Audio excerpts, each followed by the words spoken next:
Improv was your thing. Yeah, that turns me on because it's just truly dangerous. Good improv is just this alchemy that is, very dependent on the other, and listening, active listening, and taking risks and chances. And I had tried stand-up, and I have done sketch for a very, very long time, but improvisation still remains the thing that, I feel very devoted to. So what do we mean by improvisation?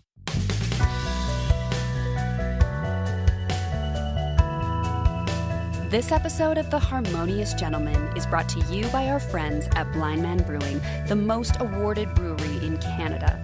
They brew innovative, high-quality, and flavorful beer while working for sustainability through their green initiatives. Blind Man Brewing hosts all kinds of harmonious fun at their beautiful tap room in Lacombe, Alberta. Live music, cornhole leagues, wonderful tacos, or a refreshing pint with friends. There's always something fresh and tasty at Blind Man Brewing.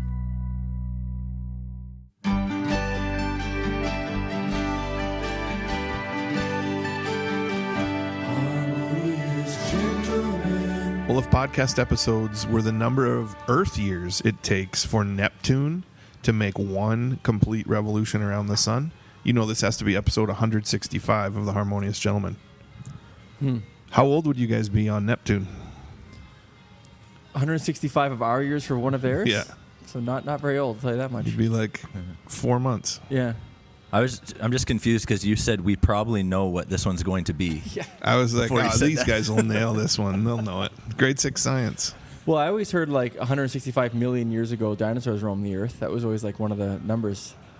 Was it 165 or 65 million? I always thought maybe it the was 65. Cretaceous So I or never would've gotten whatever. it then. Yeah. If dinosaurs were real.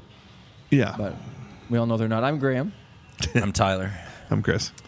And we're at Phil's again. And it feels like it's been a while, you guys. Mm-hmm. I don't know if it feels like we've been a while. Oh, my goodness. Yeah. Is that what you said? No. Oh. I thought that's what you were doing. He wishes. But no, it's been a while. And I feel like I haven't seen you guys in a long time. And scheduling is difficult. Scheduling's getting harder. So I think the 6 a.m. deal might have to be our new thing, hey? Yeah. Yeah. But I'm Maybe, not going to lie. maybe. I actually have a hard time making this work now because Heidi does yoga every morning early. Oh, wow. So Every day? Pretty much. Wow. She's been pretty committed, which is great. But then if we both leave the house and my kids get up and there's no one around, Yeah, that's a little scary. it's apocalyptic. You know what I mean? Mhm. Post-apocalyptic. Yeah. No. Maybe what's that word? I don't know. Dysphoric? Dystopian? Dystopian. Yeah, sure. Speaking of dystopian, do any feedback from the listeners that we want to discuss, you guys? Nothing written out, Yeah. but I have heard from listeners some feedback on our last episode. But I've actually prepared a statement that I'm just going to read Yeah, listeners, just to get my. he actually is holding a statement. Yes. And if you're not watching this, his face is very serious right now. Yeah. Yeah, it's warm in here. It has been brought to my attention that since the release of our previous episode, listeners and non-listeners alike have been discussing my confession. I'd like to set the record straight. It was indeed a confession. I defied store policy of a large corporation and strayed from the social norm. But one detail of the confession has been misconstrued. Following the confession, I was asked if the item of clothing that I put on my body was the item of clothing that I indeed purchased. I responded sarcastically, stating that, of course, I bought a fresh pack. This was indeed intended as comedic, and I understand how it may have been taken otherwise. But I'm aware that my behavior may have turned others off. But I hope by rectifying this one detail, it has redeemed my reputation even just a little bit. Thank you for listening to this podcast, for your grace and harmony. Tyler.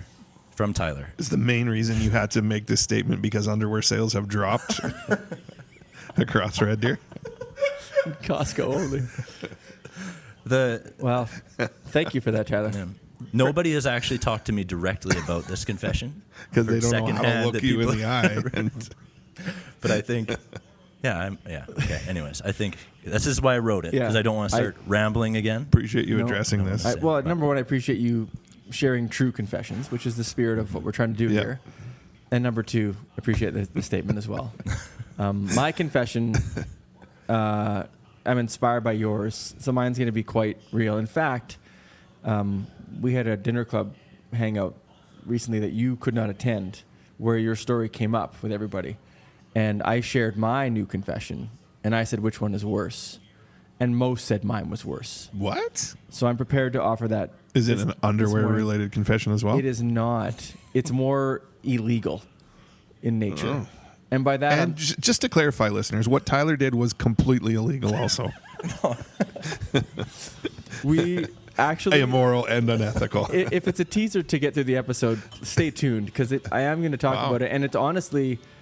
We had this long talk, and one of our friends in dinner club looked over at me, and she said, like, to be honest, Graham, yours is way worse. So, and then we actually asked a few different AIs to weigh in on which was worse. Okay. And most of them said mine. Really? So if you thought, you know, maybe I'll take some of the burden off of your shoulders there, Ty. Okay. But I also legally might get in trouble for this one. So stay tuned. Wow. Are we just going straight to I'm confessions? intrigued. Yeah. Can we just skip that? No, you have to listen to our wonderful Okay. guests first. But recommendations real quick. Do you have any, Chris, that you want to share today? Maybe don't come start with me. Okay. Yeah. Well, Tyler has one, I'm pretty sure. Yes. Birdie Coffee, specifically Flying Peach. Oh. If you can get your hands on their Flying Peach, it's really, really good. With some steamed milk, it's like peaches and cream Wow. in coffee form. I overheard some colleagues talking about Capstone and just how much, there's a lot down there now. Yeah. With the bagels and the 12 Monk and the sandwich Well, shop. and And suddenly there's apartments everywhere. Yeah. So it's kind of the place to be. We should record there at some point. Just to be clear, I'm talking about Birdie, But which this is is on Birdie. Gasoline Alley. But I'll cut that out. I was thinking Dose for a second. I'll cut that part out. Hold on. Pause. Yeah, the market is actually pretty amazing where Birdie Coffee is located. So we should definitely head there and record more episodes there. One of my favorite episodes was done there, right? We did the Weibo episode. Yeah, there. that's right. Yeah. Yeah. Okay, I'm going to also go on a bird-like recommendation. Maybe somebody's recommended this before. Wingspan. Have you guys played the board game? And there's some expansions. The European bird expansion, but it's just a nice, beautifully made board game and fun, good game engine. It's really a fun game. Check out Wingspan. I'll lend it to you if you don't have it. Cool. I might borrow it. Check out Lumi Bricks. I know I already talked about them, but now that I built another one of their sets, It was a confession last time. it was a confession. Now it's a recommendation. Okay. Because I for my birthday I got one, and it's so awesome and fun. So if you like Lego building, try Lumi Bricks out. It's cool. A little more challenging. Nice. You know, you can't be you got to be mature. Got to take your time. You're putting wires in. More challenging than Lego? I think so. Yeah, Okay. just because the wiring can be a little tricky. Anyway, listeners, we have a special guest with us this morning. I mean, think about that for a second. This is a 6 a.m. Phil's podcast, and this gentleman woke up. Not only that, but they're young, and they need their sleep. Elliot, welcome to the show. Hello. Was your confession that you tried on underwear at Costco? Costco doesn't have change rooms. Where did you? There's so it wasn't Costco. Sorry, I said Costco, but I was just kind of kidding. Sorry. Yeah. Okay. Yeah. That was 'cause my image. Like, that's a wide open store. Like, going behind like the samples to like change. I love that you're just jumping right onto this. I have tried things on at Costco, but not the underwear. Okay, well that's good. The underwear. Yeah, it makes it a little better. Yeah, Yeah. that was scary. That was. Yeah. Can I give a recommendation, if I may? Oh my goodness, go for it. Yes, My recommendation is, you want to know what? Jeff Tweedy's album, a recent album, solo, like triple LP, Midnight Override. Yeah. It's Twilight Override. It's very good, guys. Very good. If you're Wilco fans, if you like that like Jay Bennett era Wilco, it's very good. Very good. Well, listener Nathan is going to be ecstatic that you've mentioned this. Oh, okay, good. Wilco, I'm sure it's the first thing you thought of as well when you mentioned that. yeah. Nathan, you big Wilco fan? Shout out you. Okay, Shout thank you. Nathan's a real good dude. Elliot, we have you on the show, and you guys, maybe I've talked about this before, but I jumped at the chance to have Elliot on the podcast because it's not every day that you can have the funniest teenager in Canada on your podcast. Yes. And Yes, Elliot, yeah. now, not He's just going for never that. want to be. Officially? Like, Well, it's semantics, I would say, is how I got to it. But I think you can say I'm the world's funniest kid in all of Canada. Never want to be humble That was your suggestion for a title. It's the funny, but it's true, and I think stay tuned. We'll introduce you properly in a moment, but we'll tell you guys why he's the funniest teenager in the country. Why he needs to hold his mic a bit tighter for the rest of the episode. And you'll be impressed by it. I think the story. You'll be impressed. Love it. Cannot wait. This segment is brought to you by Cilantro and Chive. Delicious, creative dishes, a huge variety of locally crafted drinks, and with locations in Lacombe and Red Deer, they're making 2 communities more awesome. Check out their mouth-watering Burger of the Month, a rotating menu item that satisfies your hunger and supports local initiatives and charities. Cilantro and Chive. Fresh, simple eats. So, Elliot, welcome to the show. Thank you Can for we use your having me. last name on the show? Yeah, you can use my last name. Rents? Yeah, it's Rents.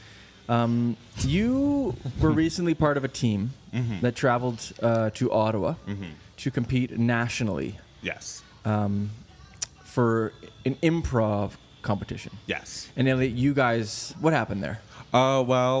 We won a national tournament. It's CIG, the Canadian Improv Games, it was wild. We got to perform on the national art stage, which is an insane experience to happen when you're like 16.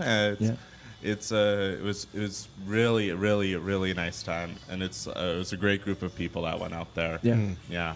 Did you, when you guys started competing, like, were nationals a possibility in your mind? Like, did you think we were thinking during initial practices that we weren't even gonna make finals within Alberta? It was a year where it was already a very busy year for us, especially with the teacher strike. We lost a month of practice, and so even getting to Alberta finals was a big thing for us. And then when we won that, it was oh my it was wild. And then we only had one rehearsal between finals within provincials and then nationals. Wow. Not because it was a short time, there was a month, but we were putting up a musical. We had a bunch of things happening within that time. We had 3 members of our team went to France during that time, and so it was just we only get one rehearsal. We're probably gonna get very, very far down the list of teams. Probably gonna do pretty close to last, but it's a fun experience. So we went out there. I think that was a really big part of it, though, was just I think none of us went in with expectations of winning, and a big thing in improv is being in your head, and I think just being able to see it for what it was worth, of just this is an insane experience to do. It was all we were thinking, and not really, we need to win this. It was more, we're just gonna have a fun time. Yeah. What does an improv competition look like? Well, CIG is a bit different than other things. CIG, most competitions, there's a separate thing called the Nose Bowl, which is an Alberta only thing, and it's hosted by Rapid Fire Theatre, which also hosts CIG, but it's much more like Alberta, and it's in the theater sports style, which is essentially it's playing off professional wrestling is the idea with theater sports of. Hey, no. Of I've heard Worlds about, collide.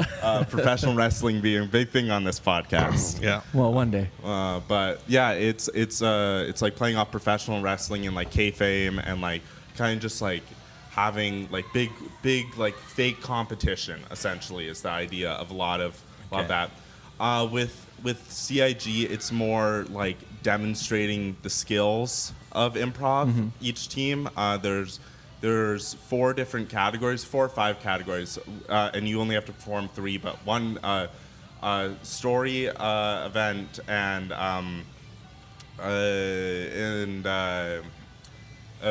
theme are necessary to do it, and one other one that I'm forgetting.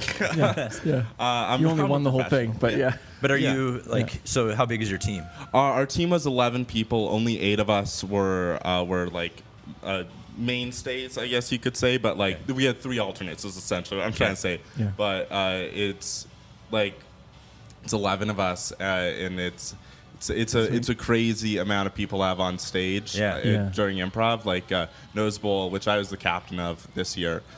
Small brag. That's only 4 people on stage, and like 4 people on stage is quite a few people on stage for improv. And so when you have 8 people on stage, it's really just like you really see how there's this idea in improv: bring a brick, which is just bring one thing and then see what the other people around you have from that one thing. And then take it from there. Because also another thing in improv is yes and. If you've heard anything about improv, it's probably yes and. And so it's like when you have 8 people on stage, you gotta bring a brick, and you gotta see what the people around you have to offer. Else you do bad improv. You do worse when you try and like carry a team on your back. But So are you on stage with the team you're competing against, or is it just one team at a time? It's one team at a time, but like they're on stage, like they're surrounding us essentially. Yeah. It's like a dance battle. Yeah. Okay. It's like they're on the back line is what you call it, and then we're on stage. But yeah, it's Well, cool. I was just thinking about like our listeners or even us, like our experience with improv. I've never done it before. When I think about improv, I think of the show Whose Line Is It Anyway? I think a lot of people think about that show. Is that kind of what you're talking about, those kinds of games? Well, would that be a similar thing to think about? Well, Whose Line Is It Anyway is a bit more, it's very like quippy and very quick. We're improv that we do is more narrative focused and like telling a story within 4 minutes. Like 4 minutes is for CIG, it's 4 minutes and it's a hard buzzer. Oh, okay. And so you have to do everything in 4 minutes. And so just about telling a story within that 4 minutes. And that's the main of the teachings of improv is, especially in our school, Lindsay Thurber is just like telling that story. Yeah. Is the main goal comedy? Comedy is definitely I think the one thing that shines the most, but we have one event where it's like serious acting. It's supposed to be like realism acting, and it's more about just like being serious. Often it can kind of turn into the like a very special episode where it's like it's like dramatic like. Yeah. This guy has cancer, but like it doesn't have to be that. It can just be a conversation between 2 people that is just like this. It's just like grounded, realistic acting. Yeah. Do you get? So this is like you're performing. You're not just doing improv performing, but you're competing. How nervous do you get? Like, is everyone? How are you feeling jumping on stage? There's definitely a bit of nerves. I think that it's always a bit nervous to go on stage. I think it's good to be nervous when you go on stage. It makes you aware. But like at the end of the day, one thing I was telling myself a lot before shows was just like get the job done. You're here to do it. You're here to provide something for the audience and not provide something for yourself. And so that was like the main thing I was thinking was it's just like just do the thing and don't do it for like to boost your ego. Do it to like put on a good show for the audience more than anything else. I've another question. I'm just so intrigued by a competition for improv. Like, was there an audience? Yeah, there's an audience within Alberta. We Rapid Fire I think seats about 150 people, give or take. I think a bit more than that, but that's how many. And then we played in prelims. We played at the National Gallery. They have a nice stage there, and that was a pretty big audience. I'd say about the size of RDP.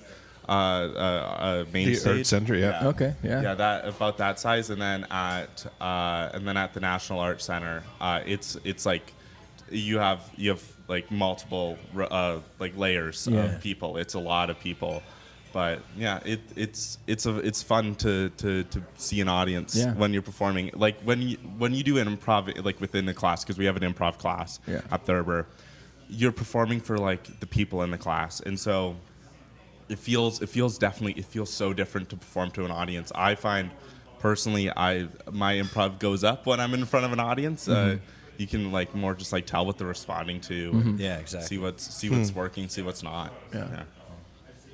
So you have a coach then? You have Tara Kett is our coach and our teacher. Yeah. In the improv. She does an class. amazing job.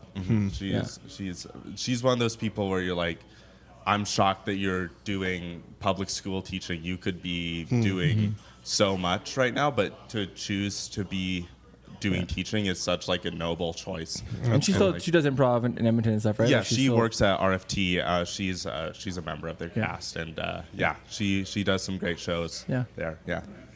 So give us an example, like maybe in your nationals experience, the finals or whatever you would.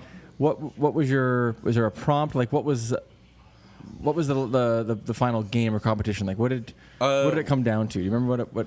Well, we get suggestions from the audiences. How improv is. You get a suggestion from the audience, and then you do a scene off that. Yeah. And so we were doing. We did a one scene. It was professional wrestling. Was the actual. Yeah. Was the style, because there's a thing called the style. There's a thing called the style event in improv, in CIG, not in improv, but where it is you do a style and you kind of try and mimic the style of the. So professional wrestling was your style. Was our style. That's good. And our suggestion was beekeeper was the profession, because we asked for a profession for the audience and they gave us beekeeper.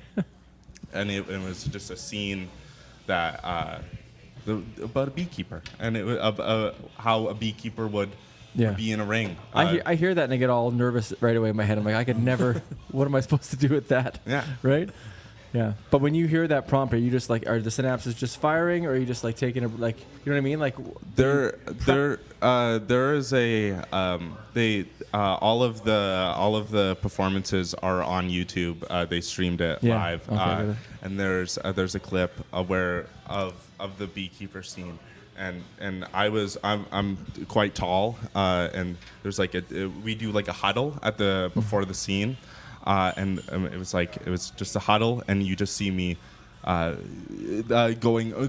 being quite intense, being quite excited for the prompt. I think especially with CIG, when you have 8 people, I pretty much guarantee that there's going to be one person who's really excited for the prompt and really has an idea. And like those huddles, the huddles are a main thing in CIG that happens. That's a mainstay of CIG. And so it's 15. You get 15 seconds before your scene. Just to huddle, to just pitch ideas quickly of the scene, and that doesn't happen in most other, in Noticeable. It's 5, 4, 3, 2, 1, and then you have to do the scene, no huddle. But with CIG, I think it changes how it feels, definitely, because it feels a bit more pre-planned. But 15 seconds feels more pre-planned. 15 seconds. Well, yeah, when you're used to nothing, it's pretty wild to get that extra time. Yeah. It's because it's just spitballing ideas of just how quickly. Yeah, just where to start. Yeah. Because in 8 people, there's probably one that has something right away, right? Yeah. With the beekeeper, we have one person on our team, Nat Baylor, who lives on a bee farm, and they were very excited for that, and they went. Was it like their dad in the audience? Beekeeper. Their parent was there, their mom was there, and so that's pretty good. Maybe little audience plant, hey? Yeah, we were. Do you have to take the prompt that's given, or can you be like, I didn't hear that? Well, airline mechanic in Nose Bowl, because it's the person on the team is getting the suggestion. It's can I get a suggestion, and then it's picking from the audience. But with CIG, they have referees in it. The more I explain it, the more ridiculous each detail gets. Do they wear striped shirts? Yes, they do. Okay, sweet. They wear striped shirts, and they go out into the audience and they find it. And only thing you can only deny it if you've already had that prompt in prelims. Yeah. And you can either, that's the only way you can deny it, and the other thing you can do is get a definition for it.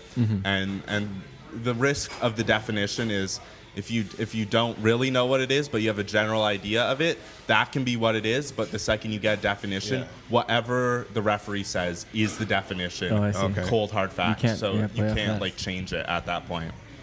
Another question I have about just competitions, because it's again intriguing that you're in a creative field, you're being objectively rated. Do you ever get frustrated with how did that one win, or how did that one, you know what I mean? Like, do you ever feel that way? Like, you can sometimes feel that, but also at the same time, it's well, they've been doing it for longer. I can understand why they chose that. So maybe it's not as hyper competitive. Maybe I definitely in Alberta it feels very, because also all those teams that did in Alberta often are part of the NAIL, which is the Northern Alberta Improv League, which is like a monthly league. So, and then also they're also a lot of them are part of Nose Bowl. So all these teams are already competing against each other essentially all year long. So it feels like a very strong community. Like one of the things that happened was with our group. you guys want to say what? I can cut this part out. Thank you so much. Okay, go ahead. And one of the things that happened with our group was they read out donations from the live stream, and it was fans of Thurber donated. I'm pretty sure it was, and it was the people who we beat at provincials. Oh, that's cool. They did a watch party all together, and cool. It was like one of the sweetest things. I was like, that's amazing. That doesn't happen in much. That's really neat. Many other things. It was just like, it's such a supportive community. Well, let's have a quick pause and maybe talk more about that after. That aspect is pretty cool to me.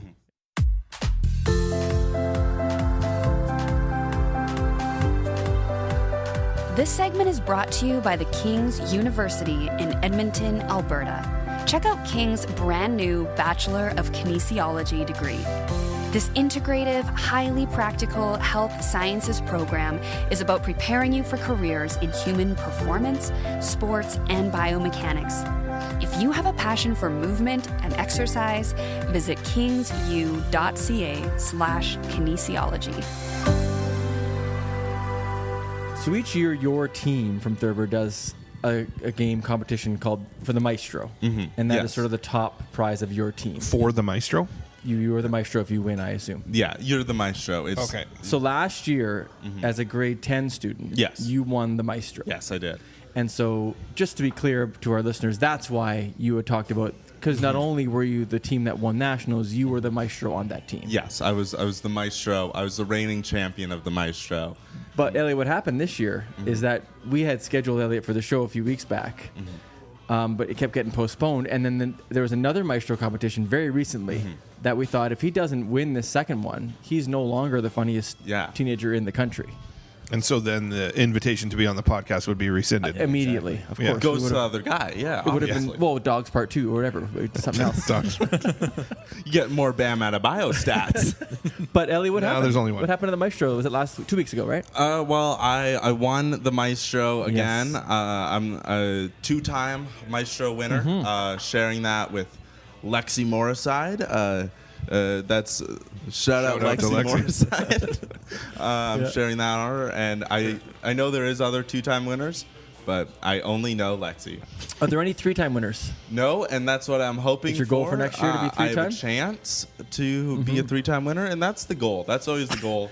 Is to get more bragging rights. What are you doing in preparation for next year's Maestro competition? I'm like like in like Rocky 2 where it's like the one guy is like doing like a bunch of steroids and then cuts to Rocky and he's just chopping wood in the forest. That's what I'm doing. I'm chopping. You're steroids guy. Oh no, you're the chopping wood in the forest. I have a wheelbarrow if you need to borrow it. Well, I'm doing both of them actually. Kind of.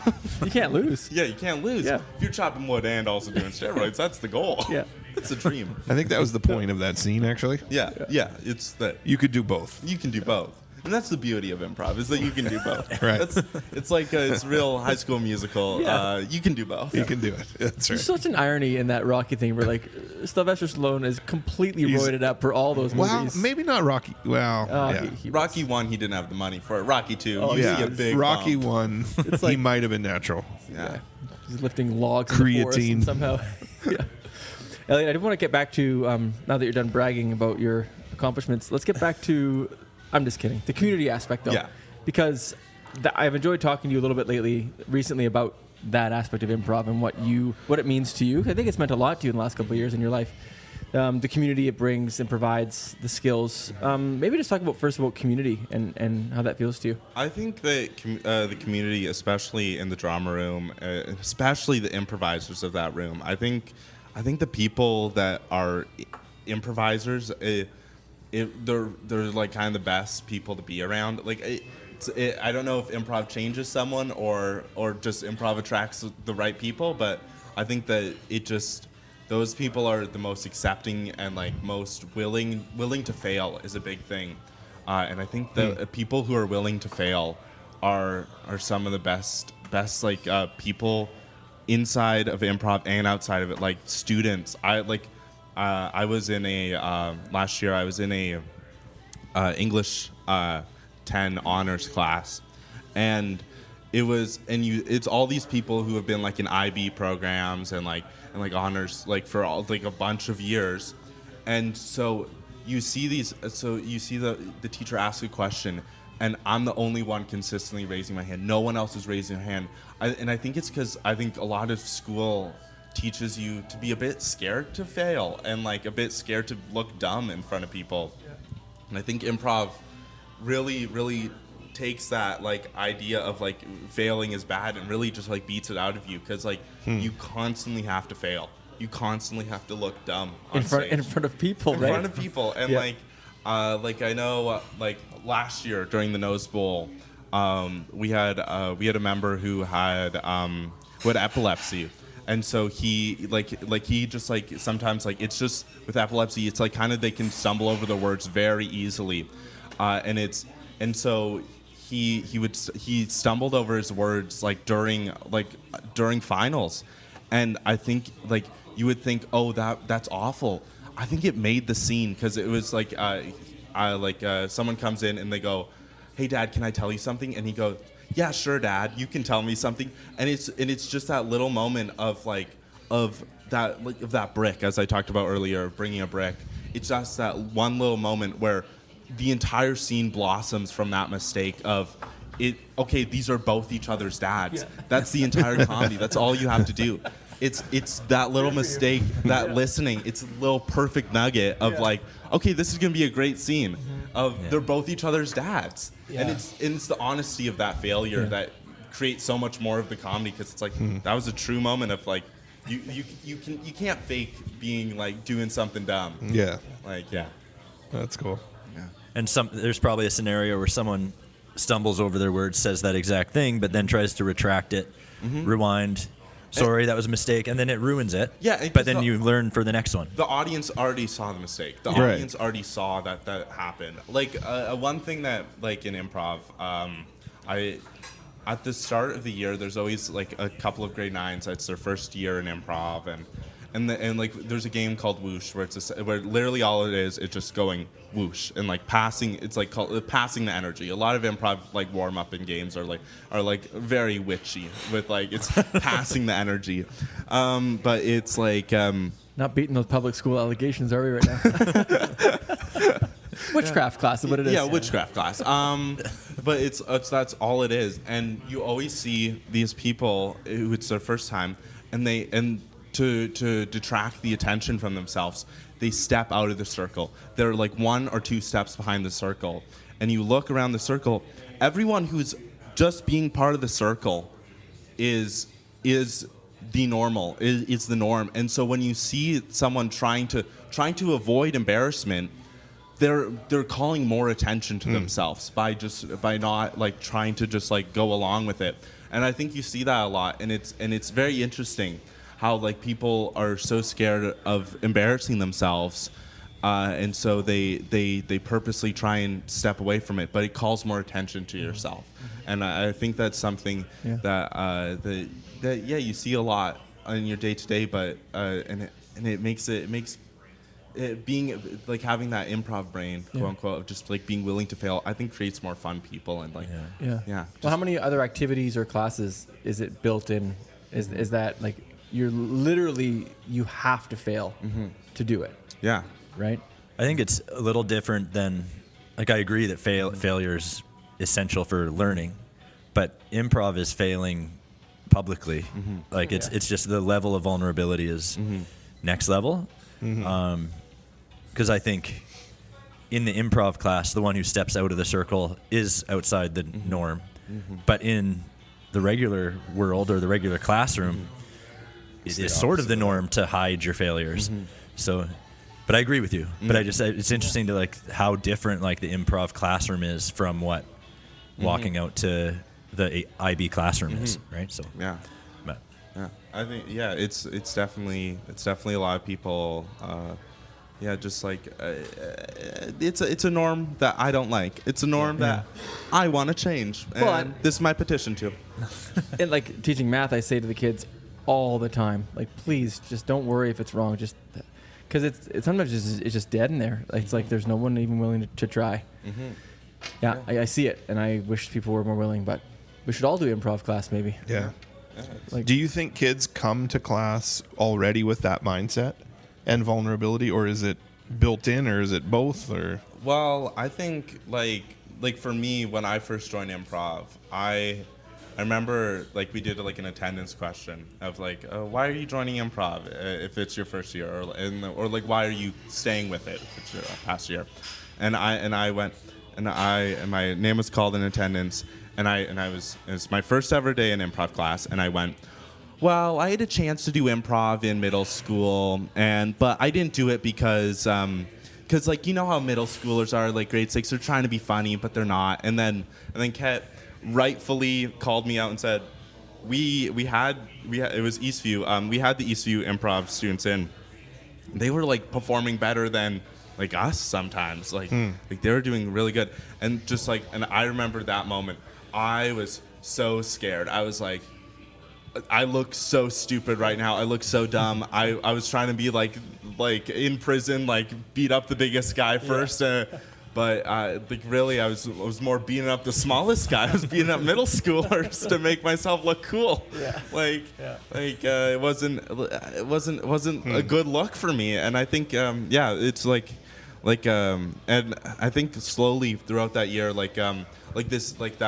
part of me that like had the ego of like, well, I'm better than middle schoolers. Like I think that part of like that false ego really was like slowly was brought down. And then like the part of me that was insecure that was making that like false ego kind of was slowly brought up and like slowly made me get to a point where like I could just like be honest and be like just like, yeah, I didn't want to do it because I was scared. I was scared to do improv when I was in grade 8.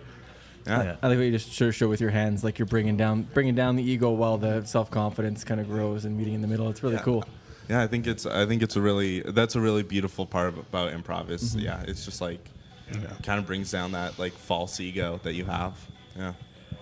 And I think the outcome is more confidence. Like, and where I work with youth who struggle with mental health, and one of the groups that the kids kind of participate in is improv. And these are not students that in general are part of like improv clubs or drama groups. They're very anxious. But after a few weeks of doing their improv group, it becomes one of their favorite things to do for a lot of them. Do you lead that?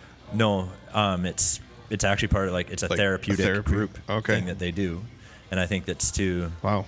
Yeah.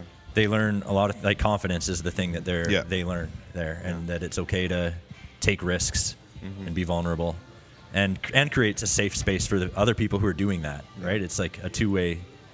For you to go and fail fail publicly in a setting where that's not safe is different than an improv club where it's expected. Yeah. Right. Like so, I think we can learn from that side of it too, as a society, to create a space that is safe for the person who's taking that risk. Yeah. But, I don't love doing it. Like I get quite nervous if I ever have to be brought into those things. But I like the culture of it. And yeah. Well, when we talked about this earlier doing this episode, Elliot and I went to YouTube one night and just watched a bunch of improv. Like I didn't really know much about it, but we talked about the Upright Citizens Brigade, which is Amy Poehler's sort of group she started way back. And they had a series on TV, and I forget what the format was called, but it's like, what was it called It's again? the Armando. Armando. Yeah. So basically, like, someone yells something from the audience, one person does like a monologue based on that one word for a minute or whatever, minute or two, whatever, and then all of a sudden it just breaks into scenes based on what they talked about. And I was mesmerized. It was just totally incredible. And it wasn't that whole Whose Line Is It Anyway game type thing, which is still funny. And this felt a little deeper than that, a little bit more challenging even too, like very narrative based. But it's like a 40-minute show based on the one word. Yeah. Yeah, Armando. Yeah, Armando. Yeah. Armando. Yeah. Armando is like kind of one of the godfathers of improv. Oh, okay. I forget if I don't think he started the Magnet, but I think Armando and Harold are like two big improv formats, and they're named after kind of. They were created by Armando and Harold. I'm forgetting their last names, but that's not important. That's not important. And also too, like I mentioned Amy Poehler, but like how many successful actors, comedians like started in improv? Like, well, yeah, there's so many of them. Yeah, well, like Tara Cat says, the best teaching for an actor is improv because it teaches you not to like expect, not to like pre-plan. It's just, like, How new of a format is it compared to other acting? Like improv, improv is what it's hard to pinpoint really when improv like kind of started, because like that's what storytelling has been for so many years. It's just like being around a campfire and making up a fake ghost story. But like a lot of like improv theaters like started springing up like in like the 50s and 60s. Okay. Like it is like what the modern day like the Magnet and like Second City were like started to spring up around that. Yeah. Because wasn't that where like Catherine O'Hara, like the Canadian chapter of Second City? Yeah. Toronto with like Martin Short and all those guys. Second City. Yeah. That's kind of the biggest. That's the biggest improv there in all of Canada. But like Rapid Fire is, I would say, is probably the second biggest from my knowledge. Yeah. From my knowledge. Cool. And it's like it's wild to have a theater that's just improv. Like that's what Rapid Fire. It's a building that's just improv. Like even UCB, like they share their theater, and their theater is tiny. It is like 50 people are in there at most. It's a small theater, and they're sharing it with other people. And the fact that it's just that we have like almost like a sanctuary for improv to use. Yeah. So is the culture like stand-up comedy where there might be like a famous guy touring around or girl and they're like stopping at your theater this weekend so everybody goes to see them, or not really? Usually it's like a company, but like I know we've had what's his name from Whose Line Is Anyway? Colin Mockery. He's done improv at Rapid Fire Theater. Like people, there's people who like tour. Like I know, like often like even Tara Cat, our teacher, like she can go to New York and and she can get a show. Like she can, because like she's just like relatively known. You can often like be like, hey, you got a show I can drop in on and like perform with, and then cool. And that happens a lot with improv. That's cool. Do you have any interest in doing stand-up? Stand-up, stand-up is fun. Stand-up, there like it used to be like I've heard interviews like with like the culture of stand-up. It used to be like stand-up versus improvisers, like there, and now it's slowly I think has like kind of morphed into one as like the comedy scene the comedy scene. But like I think a lot of great stand-ups come from improv, and a lot of great improvisers come from stand-up. Yeah.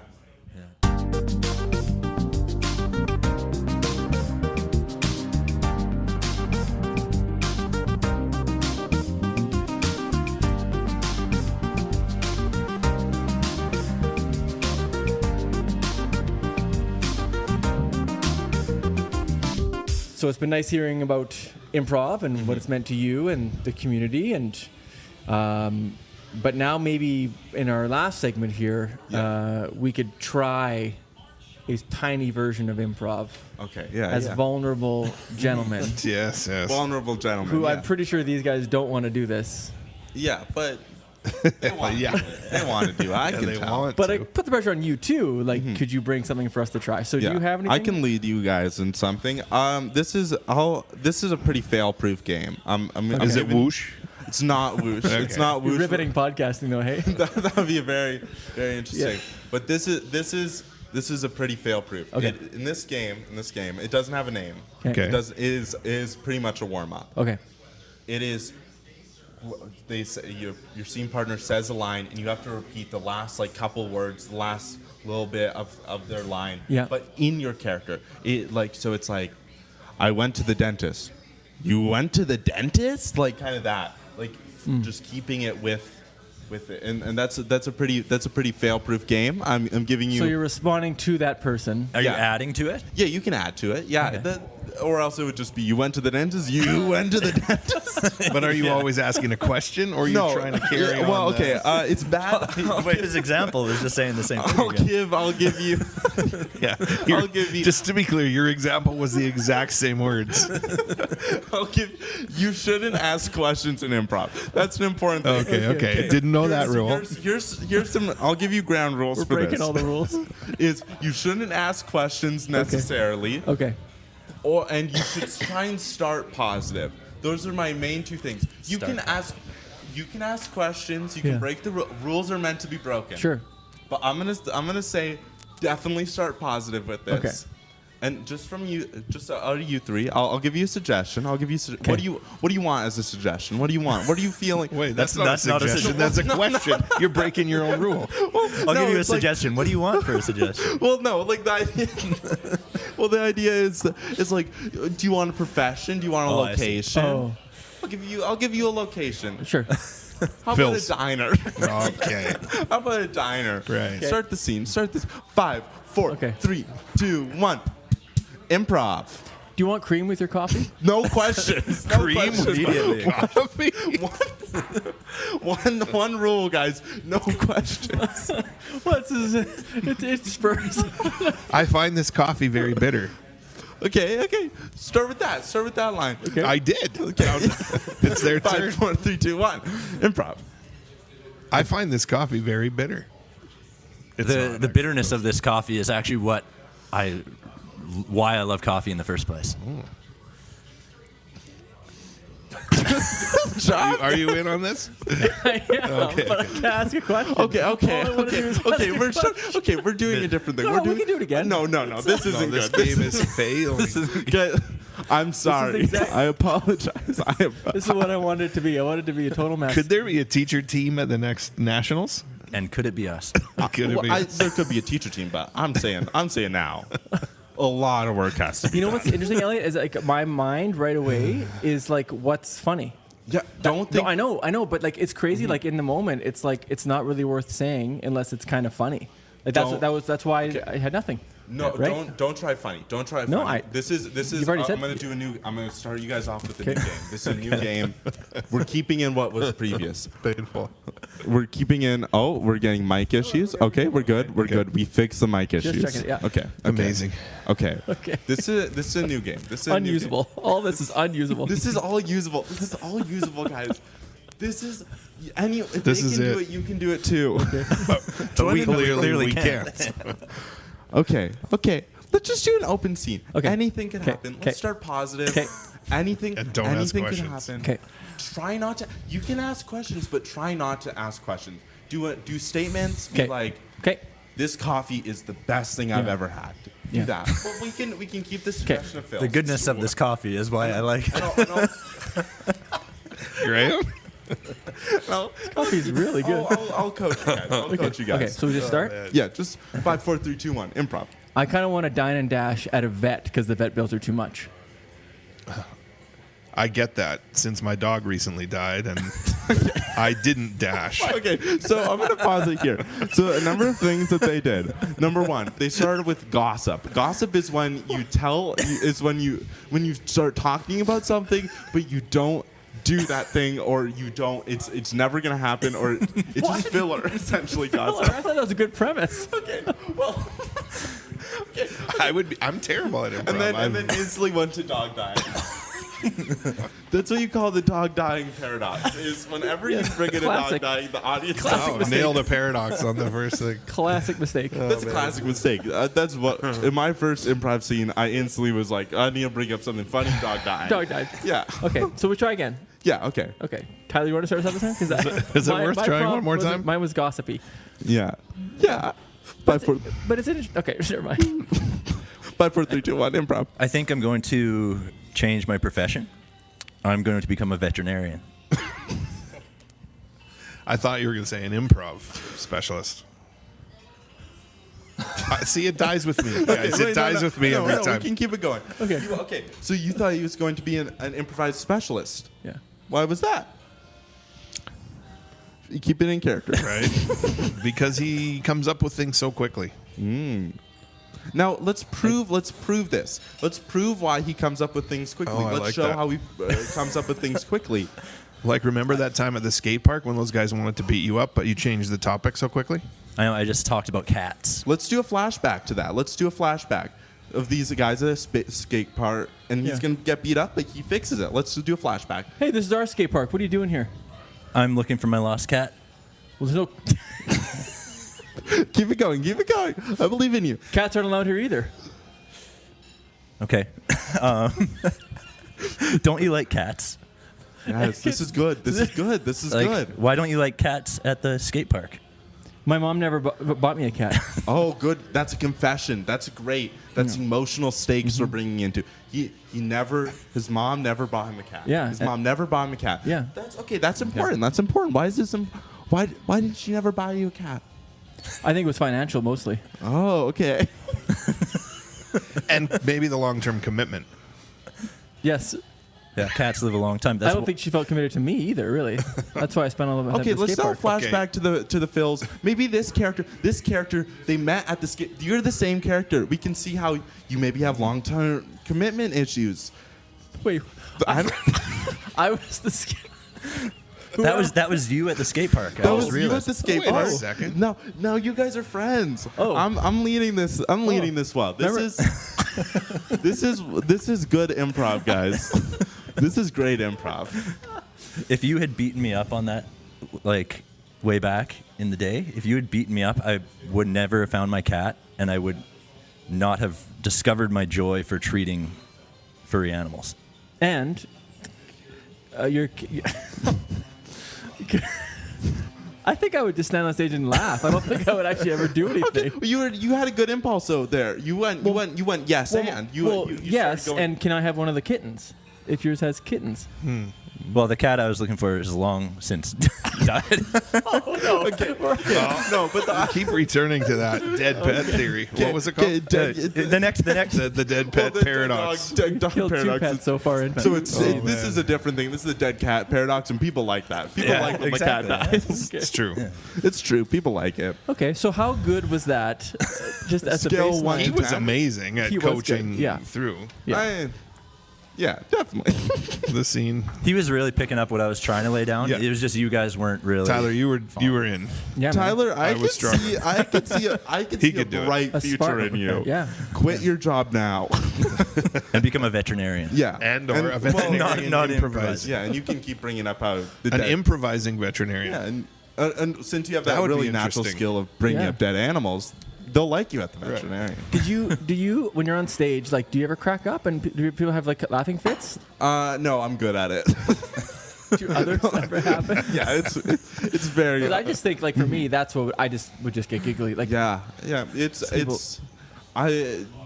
Giggling is a very common Yeah. in improv. I think sometimes you see it, and when people are doing a bad scene, and when you are doing a bad scene, it is a great thing to giggle at yourself, because there's sometimes you see scenes and there's a bad scene and they don't giggle and you can tell they're upset at their teammates. Oh. And it's like in moments like that where you're like, "Aw." It's like you're kind of like, "Oh, I feel bad for that team." Yeah. But when like a team has like a crap scene, that just like is awful, and they're just laughing at it and they're having fun on stage. Yeah. While doing a bad scene, the audience gets permission to laugh in a moment like that, and like it allows the audience to be like, okay, it's fine for us to enjoy this bad scene. It's fine for us to have a good time with them failing awfully and like so bad. Bombing. Yeah, They're some of the best SNL sketches ever. If they just start laughing, that's what makes it Breaking good. character. Yeah. We should probably get you home at a decent time, and we've got work. Yeah, decent time. They picked Like me 7 up. a.m. Yeah, 7 a.m. 5:45. Yeah, But I don't think that audio is usable, so we'll cut all. I'm just kidding. That's going to stay. I had a good time. Yeah.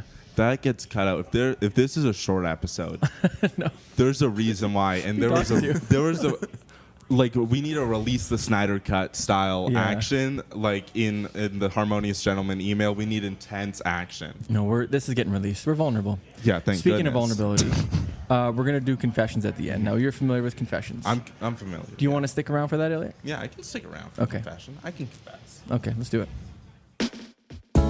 This segment is brought to you by Birdie Coffee. The team at Birdie Coffee is passionate about high-quality, locally made craft beverages. Enjoy a decadent latte, freshly roasted espresso, or something iced and delicious. Located in Red Deer, Alberta, Birdie Coffee Co. is a stop well worth making. But don't worry, if you aren't in the area, you can get their fresh roasted coffee beans delivered right to your door. Head to birdiecoffeeco.ca to learn more, or check them out at the Gasoline Alley Farmers Market, Thursday to Sunday.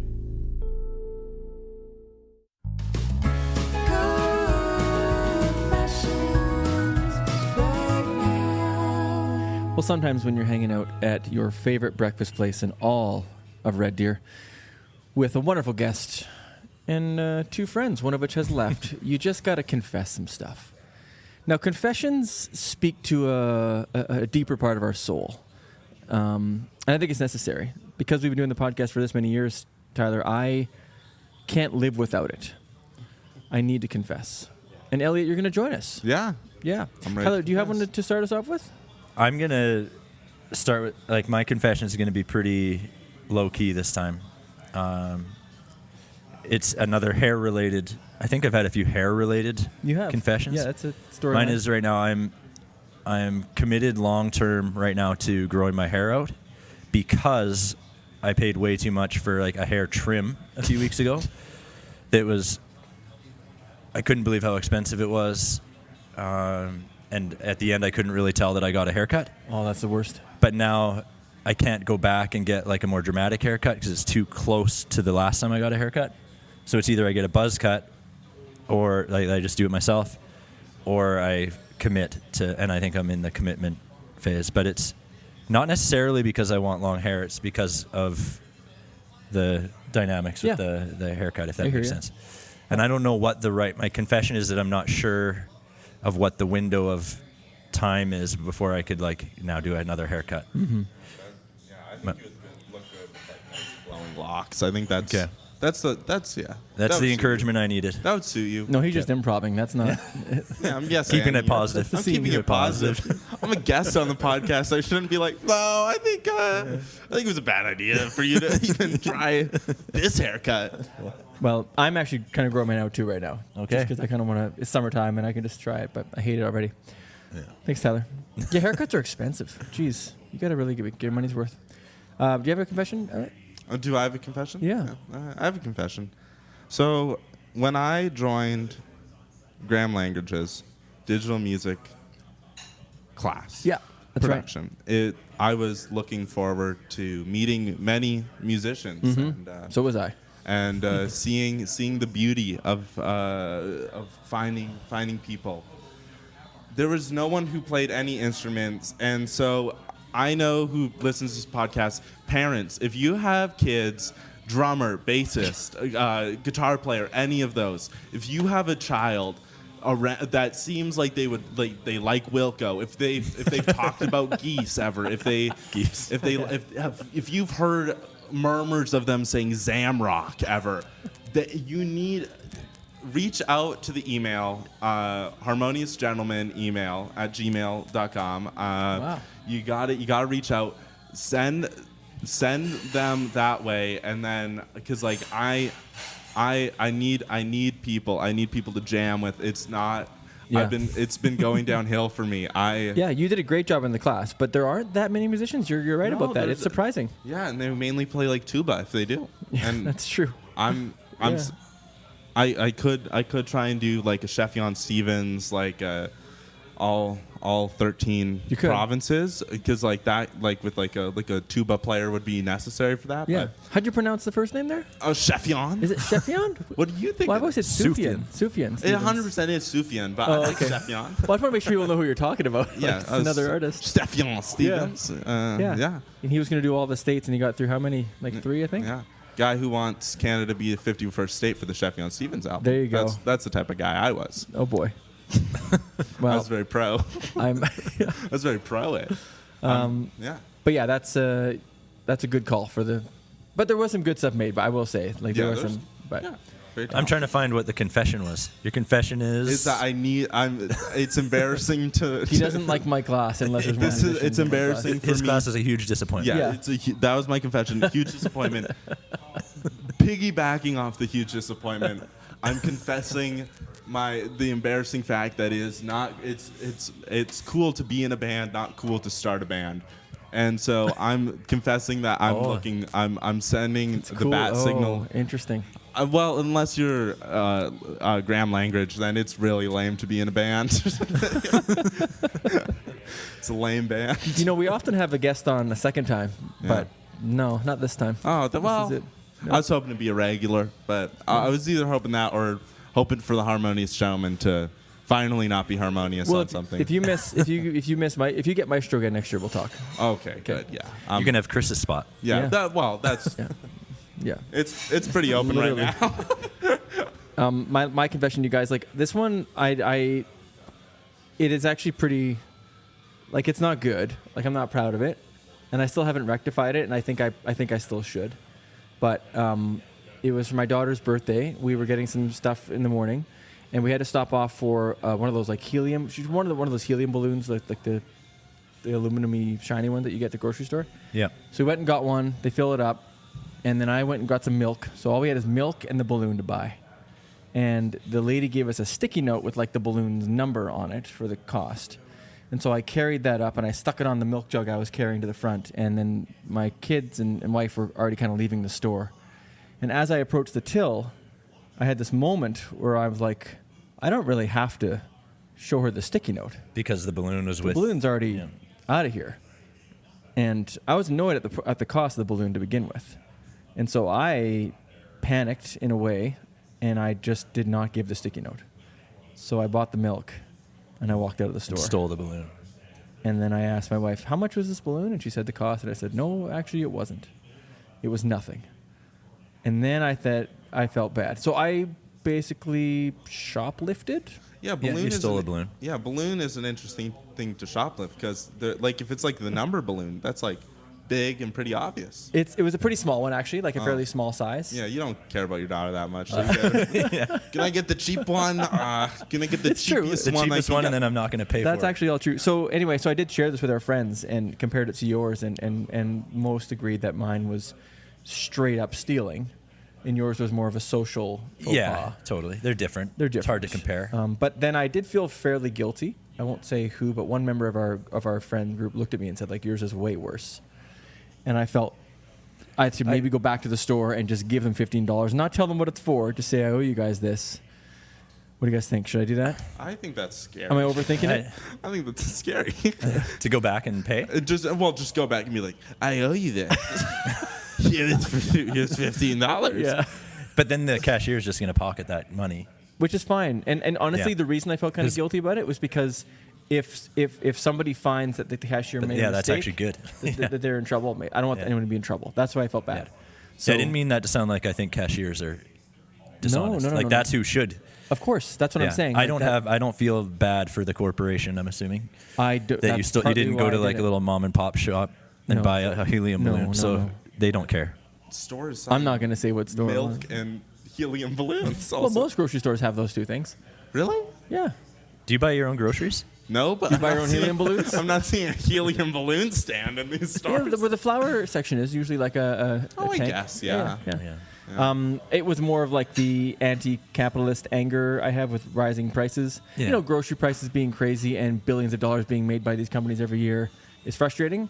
I know that's not really why I did this. It was more just a momentary lapse in judgment. The next 3 times you go to this grocery store, just give the cashier a $5 tip. That's good, yeah.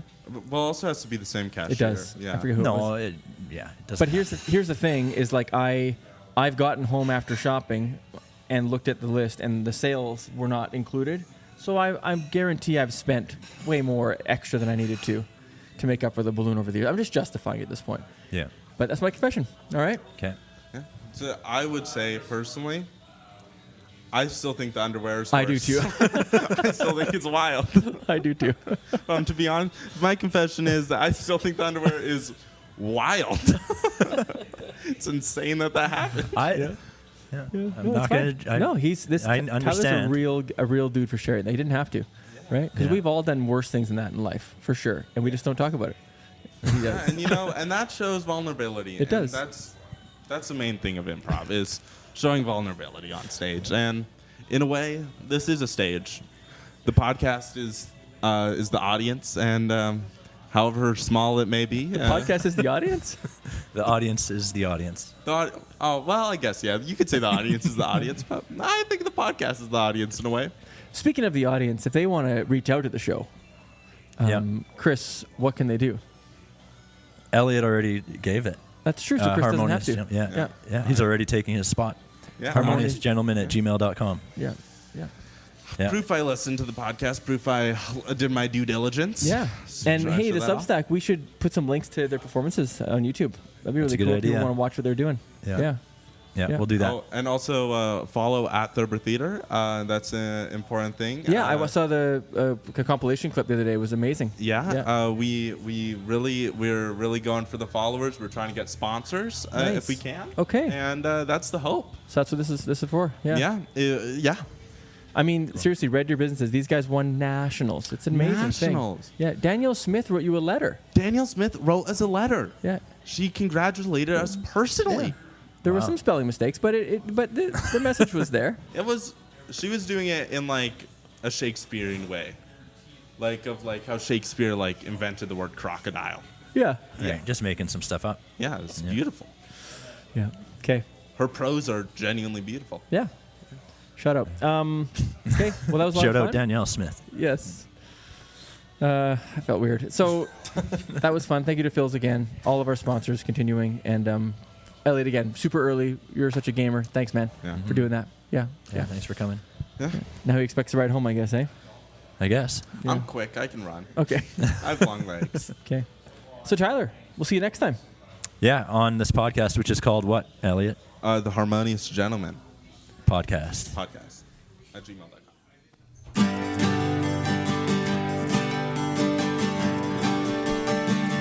Harmonious Gentlemen. It's going to be sort of an interesting battle between Yiquam